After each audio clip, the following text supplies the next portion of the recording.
Hello, hello. It is a pleasure to be with you today, all the way from Perth, Western Australia, on Noongar Whadjuk land.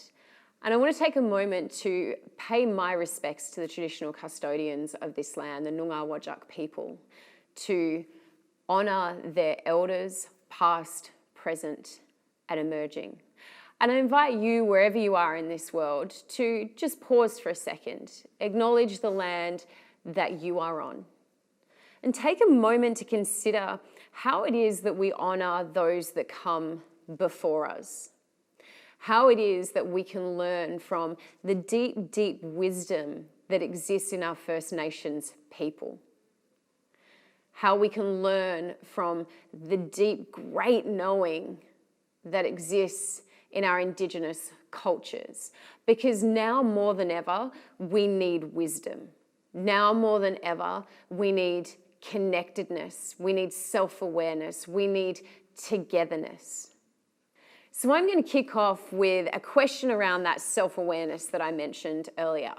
And this is a question for you that you have probably asked numerous times today. And you've probably been asked it numerous times as well. And that question is, how are you? Simple question, but we don't always take the time to explore it fully. So I'm going to give you a bit of a framework, a way of actually looking at this question.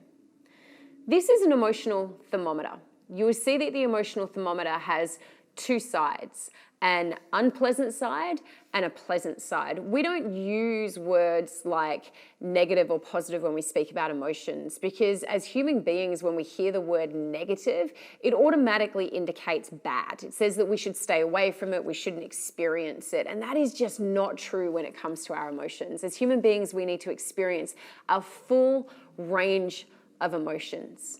The emotional thermometer goes from 0 to +5 on the pleasant side and 0 to -5 on the unpleasant side. And this is all just about intensity. How strong does that emotion feel inside of you? For example, if I were frustrated, it might be, say, a -2. But if I was livid, that is probably a -5.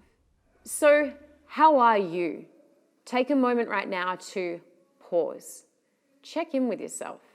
See what emotions are floating around. Try and give those emotions a label. And then see where they live on this emotional thermometer. And I want you just to write that down for me. I'm going to give you probably about 20 seconds to do that.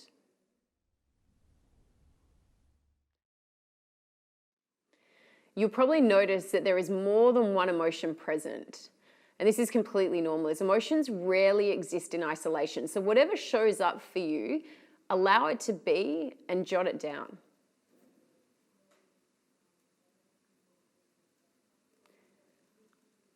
Your emotions matter.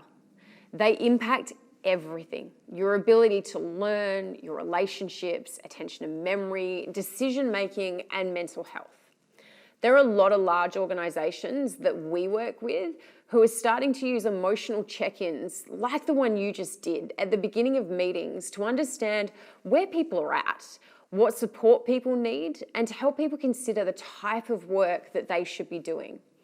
Also, just the act of emotional labeling helps to reduce the sting of unpleasant emotions. It's actually a regulation technique. To answer this question of, is it possible to love your work during a pandemic, we have to have an awareness of our emotional states, moment to moment and more long term. When we experience unpleasant emotions or are locked in fight, flight, or freeze, our vision, both literally and figuratively, is impacted. We lessen our ability to see the big picture and opportunities, which for many people would mean that loving or even liking your work would feel near impossible. I also asked you how you are right now because I want you to know that your experience matters. While we explore this love your work question, it's important that we put it in context for you.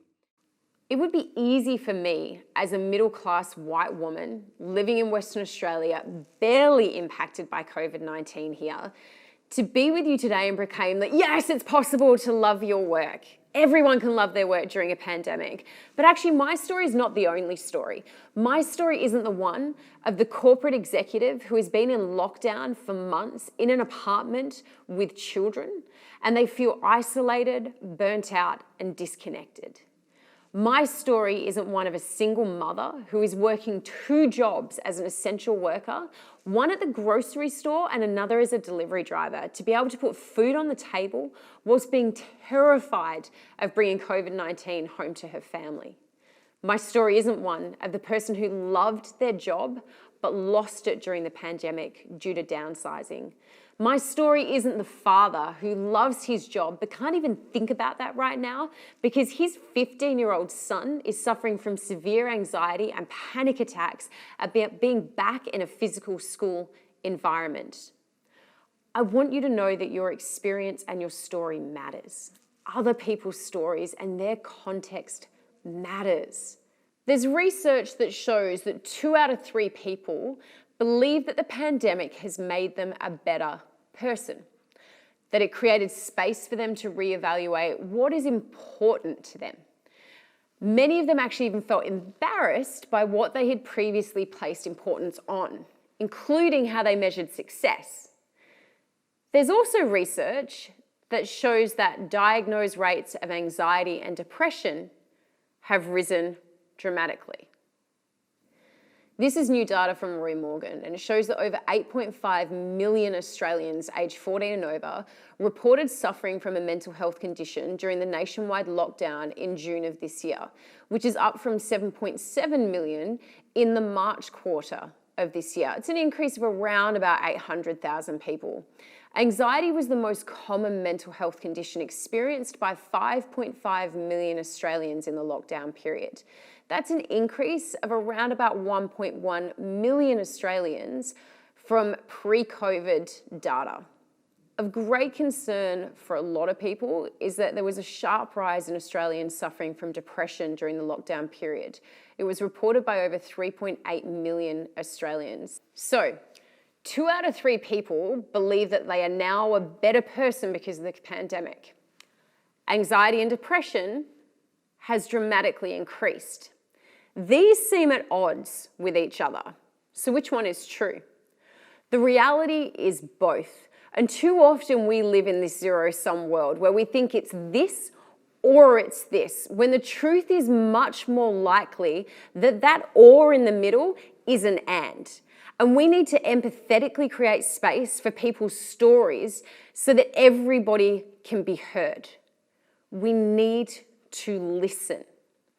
There was some research conducted by a family therapist named Dr. Virginia Satir. Dr. Satir was trying to understand what happens to people's coping when a sudden unexpected crisis occurred within a family unit. This could be things like death, disability, divorce. Her results were so interesting that her research has since been replicated in many different areas of life, including business. I'm hoping that showing you this research might help you to understand what you and what others around you have potentially been going through during this pandemic.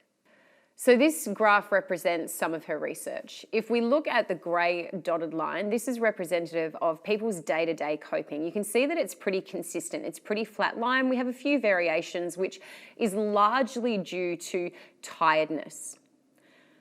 The navy blue line is what happens to people's coping in times of crisis. So you can see that initially we have that little bit of a dip. That is that period of shock. This is where you're walking around in a little bit of disbelief, wondering what's happening. For me, I was walking around going, I have seen this movie, it's called Contagion. So people are in shock. They don't really have a grasp of what's happening yet.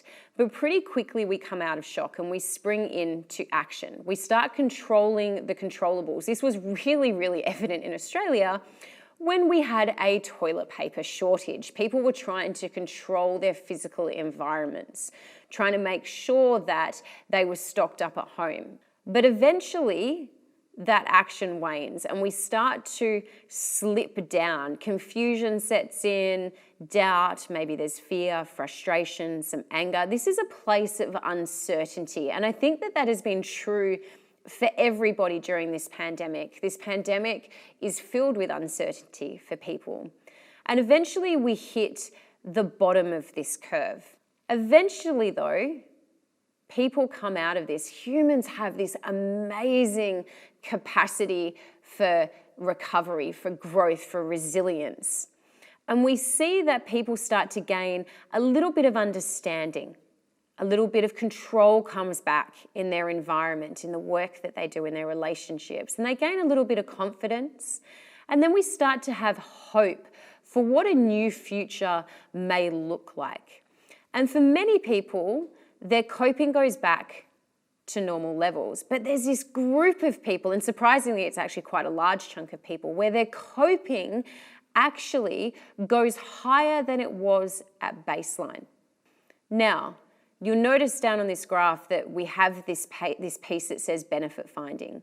When people are on that slippery slope of uncertainty or they're down in the bottom of this pit, one of the things that we know that you can do to help support people, to help bring them out of it, is help them to find benefits within their current scenario.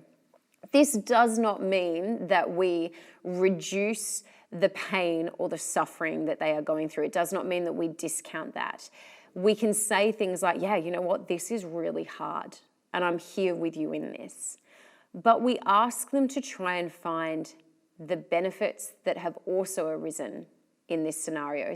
We try and find little slices of good in what is potentially an incredibly hard, horrific, challenging time. And we know that if we can do that, people start to go back up on that upward slope. It's really important to understand that this process is not linear. One day you may find yourself on the upward slope and then something changes and all of a sudden you're dumped back into that place of confusion, of doubt, of fear, of uncertainty. It's really important that we know that and that we can understand that for ourselves, but also the people around us.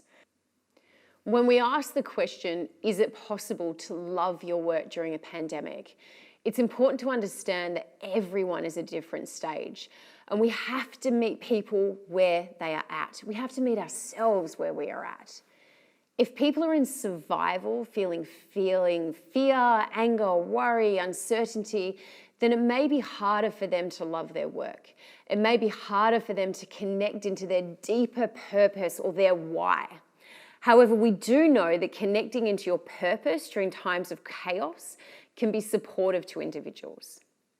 I have to admit that when I was approached with this topic, I did have a little bit of a chuckle because pre-pandemic data shows us that globally, 80% of people when asked state that they are generally not engaged with their work.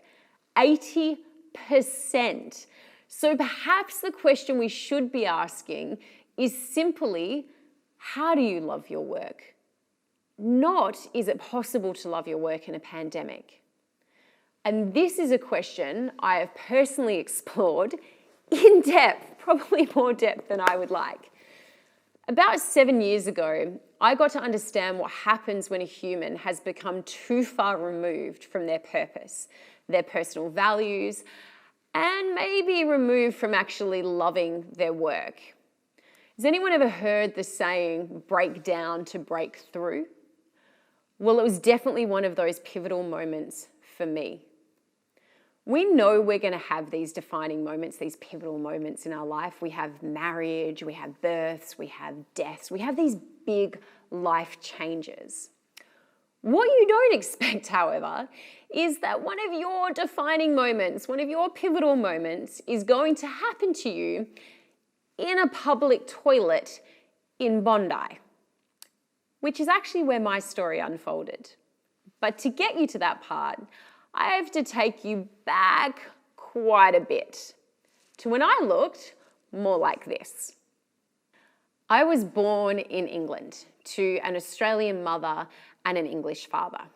They had met while my mum was working in England. They got married and eventually I arrived. My early childhood was filled with memories of love and laughter. I remember baking jam tarts in the kitchen as a family. I remember my parents hiding these little tiny fairies in a forest, and then I would go and hunt for them. I would search and be on this adventure looking for these fairies. But eventually that love and laughter turned into arguing and shouting, and doors slammed in my face. My parents agreed to separate, and they asked me who I wanted to live with. Do I want to live with my mother in Australia because she was going to go back, or did I want to live with my dad in England? It's a pretty big question to ask a 6-year-old. But nonetheless, I found myself on a plane heading to Australia with my mum. Now, my mum is amazing, but she struggled financially. My dad is one of the most intelligent people that I know, but he only has one emotion that he's comfortable with, and that is anger.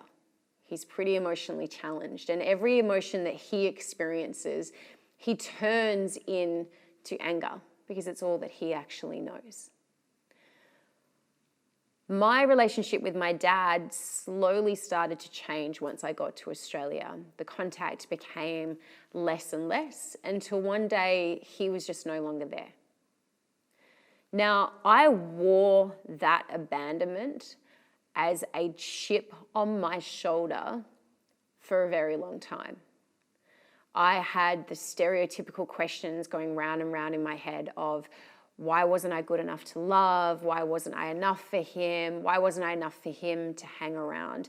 And those questions that I had ended up becoming the platform that I built my life upon. They became my mindset. They became my belief system. And if I'm really honest, they drove me to achieve, because I thought if I could be the best academically at school, then maybe I would be worthy. Maybe I would finally feel like I was enough. If I could be the best at sport, if I could be the best athlete, then maybe I would finally be enough. If I could be the most well-read in a room, maybe I'd be enough. If I could be the smartest person in a room, maybe then I would finally feel like I was enough. And as I led into my teenage years with these beliefs, my little underdeveloped teenage brain started to unconsciously define what I thought success would be. And then I chased that success. I chased that achievement. And eventually I got everything that I thought equaled success. I worked my way up in a global corporation. I had the title, team members, I was flying around the country every other week, which also meant that I was often working days at a time without sleep, weeks at a time without a day off. I earned good money. I was living in an affluent area. I was dating an athlete. Probably not the best decision I ever made, but hey, no judgment. But for all intents and purposes, I was successful. I had everything I wanted. And then one day in the middle of a scientific conference, I found myself in a public toilet stall in an overpriced suit, hair perfectly done, makeup immaculate, crying. Now, I don't know about you, but I have two types of cries. The first one is the drip, drip, drip. And then people say, "Are you okay?" And I would say, "I'm fine." I'm not fine, but I will be. Then there's this second cry, which is where I was at this day. And there are tears gushing out of my eyes. There's mascara going everywhere. There is snot dripping out of my nose. That's where I was at. I had everything that I thought I wanted, and yet here I was miserable. Within 8 weeks of that moment, I'd resigned and started a not-for-profit that works with low socioeconomic teenagers in social and emotional well-being. And I focused my work on helping other people thrive. So what happened for me to end up crying in that toilet stall? Well, simply put, I had become very disconnected from my personal core values. My trauma had driven my behaviors and it had dialed up one particular value at the cost of all the others. So if you want to love your work, first, know your values. Values represent what is important in life. They drive our motivation, our goals, and our highest priorities. And I urge you to get really, really clear and really, really specific on what your personal values are. We know now through a lot of health research that when people aren't able to express their values in their workspace, that best case scenario, those people are disengaged. Worst case scenario, those people are burnt out and at higher risk of mental health issues.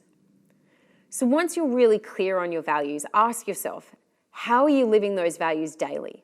How do your values align with your organization's values? How do your values align with the work that you do?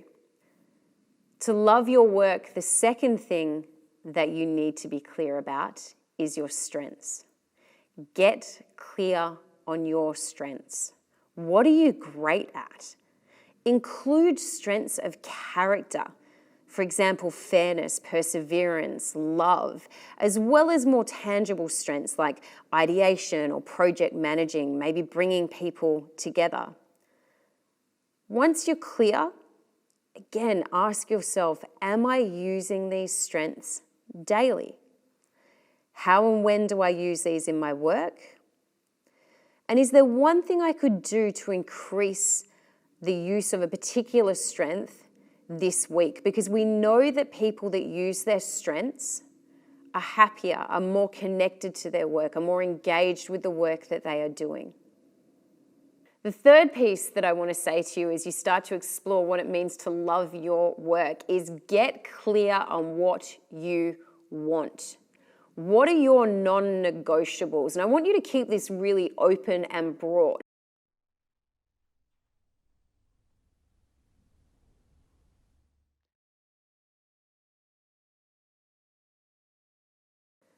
The next piece is about cultivating a sense of gratitude, particularly in times of stress, particularly in times of uncertainty, of fear, of worry, like many people have experienced during the pandemic.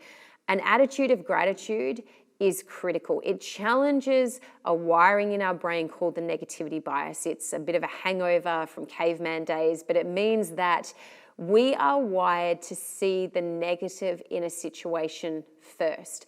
But when we practice gratitude, we actually challenge that negativity bias. We rewire our brain to start to be able to see the good things that are actually happening every day. And this doesn't have to be a big task.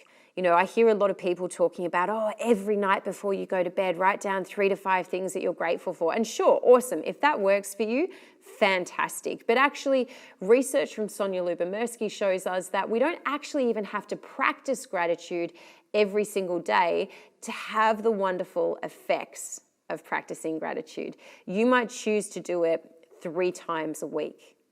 Because we do know that if we over practice and it starts to feel a little bit burdensome, it can actually have negative impacts. So play around with it, be a little bit creative. 3 times a week, maybe, in the morning before you go to bed, write down what it is that you're grateful for.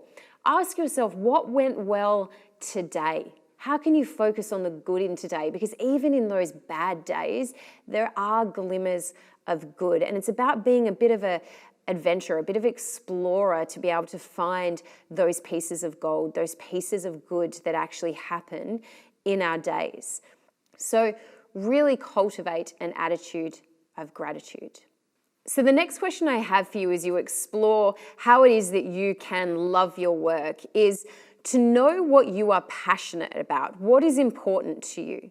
Now, some of you may be able to answer that question of what are you passionate about really easily, and that is fantastic. But often I flip this question a little bit, and you're going to have to excuse my language as I do this, but I often ask people, what pisses you off? What gets you on your soapbox? What frustrates you in this world? What do you wish more people cared about or more people understood? If you had an audience who is completely and utterly captivated by what it is that you are saying, what is it that you would speak about? Because somewhere within all of those questions is your passion, is your purpose for being here. If you are a leader, there are a few extra things for you to consider. Number one, get clear on your why, your purpose for being a leader. Number two, what do you want for your people versus from them? Number three, go on listening tours. Listen, listen, listen, and be quiet. Allow space and don't go into problem-solving mode. Be intentional in connections and gatherings. Create space for non-work related catch-ups. So that might be having breakfast with somebody over Zoom or sharing a sandwich at lunch together. Have team drinks. Create non-work discussion zones for your team. And know that the old rules don't need to exist in this new space. So how can you be creative? How can you listen and then adjust accordingly to the needs of this time? Use team check-ins. You did one at the beginning of this session, emotional check-in. You could also use something like the rose technique, which is asking people to speak about one thing that has bloomed for them recently, one thing that has been a thorn, has been a bit prickly, has been challenging for them. And then finishing on the rose bud. What's one thing that you hope blooms for you? Working from home has largely always been a perk for people, but the pandemic has shifted that. For some people, it is still a perk, but for many people, it went from being a perk to being a prison. So question how it is that you can turn working from home back into a perk. And lastly, ask the individuals in your team about their values and their strengths. Consider exploring your team's values together. Brené Brown actually has this wonderful quote about values. And it says that in those moments where we start putting other voices in front of our own, we forget what made us go into the arena in the first place, the reason we are there. We forget our values, or frequently, we don't even know what they are or how to name them. If we do not have clarity of values, if we don't have anywhere else to look or focus, if we don't have that light up above to remind us why we're there, the critics and the cynics can bring us to our knees. I hope that what we've discussed today allows you to explore what it is that could make you love your work, what it is that makes you you, your inner workings, so that you can be resilient against a pandemic, the critics, and the cynics. Okay, so we have a couple of minutes for questions now. So I encourage you all to put them in the chat, and hopefully that my team behind the camera chooses a couple that I can actually answer. So we have a question asking about return to work. What can leaders do to assist employees in return to work? This is a really great question. I think it's a question that is really front of mind for people at the moment.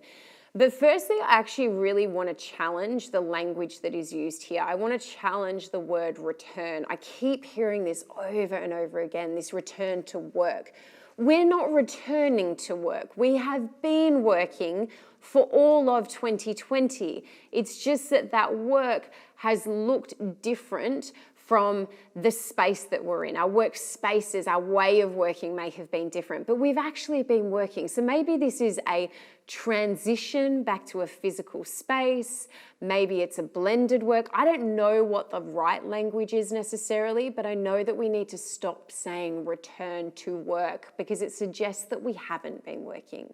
So another question that we have here that I'm actually really fascinated by at the moment is, what changes do I see happening to physical workspaces? Brilliant question, and I'm so glad that many of you out there are actually thinking about this. We have a great opportunity to understand what is important, understand and reimagine what workspaces can look like. And I think that really savvy, really smart organizations will start to try and work out what pieces of their work need to happen face to face. And I largely think that we're going to find that the social elements of work, the things that fall into social kind of pillars, will be the things that we need to work out how to create workspaces around. Also things like creativity or brainstorming. So if we think that social elements and brainstorming and elements of creativity are important to be done face to face, then the next question becomes, how do we design workspaces that cater for those things, that actually encourage those things? And I think this is a really, really exciting question. I think that we can be incredibly creative in the way that we approach this in the future. So that is all the time that we have together today. I wanted to thank you for being here, for sharing this space with me, and I wish you all the best in your journey.